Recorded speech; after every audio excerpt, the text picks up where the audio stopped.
It's almost unmentioned in any meaningful way in the broader corporate media in the world.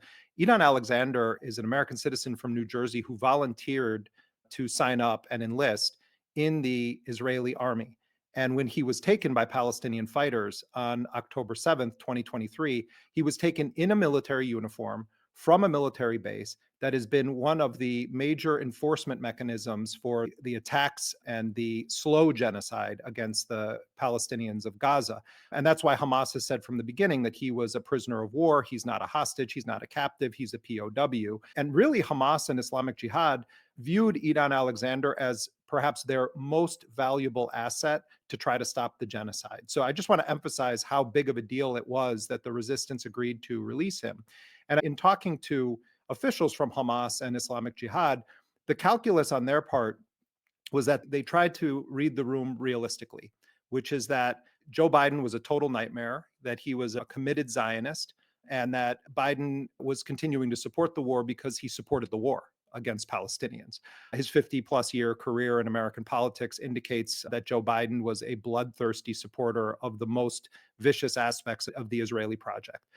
In Donald Trump, one Palestinian official from Hamas said it's sort of like dealing with the stock market, where you have to watch where the money's moving. In the morning, it might be moving one way, in the afternoon, another. And then at the end of the day, you have to scramble to see if you can stop losses or maximize gains. So I think that they took a gamble, and they didn't get a single Palestinian freed from prison for handing over Edan Alexander. That's a couple hundred potentially Palestinians that would have been freed. And Hamas has been criticized for making this deal. But I think from their perspective, they felt that it was the only option they had to essentially jumpstart that process again. And they called it a goodwill gesture to Trump. And what they were promised directly by Steve Witkoff was that on the second day after Edan Alexander was released, that the Trump administration was going to compel Israel to lift its siege blockade and that aid was going to immediately resume.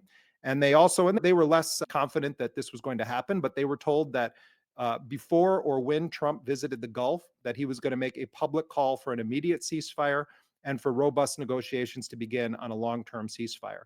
They said the Americans didn't violate the agreement. They threw it in the trash. But I will say this. I don't think that there would be these discussions right now on a new potential ceasefire, even if the one on the table is a terrible deal, had Hamas not made that deal. I think it did pump oxygen back into the process.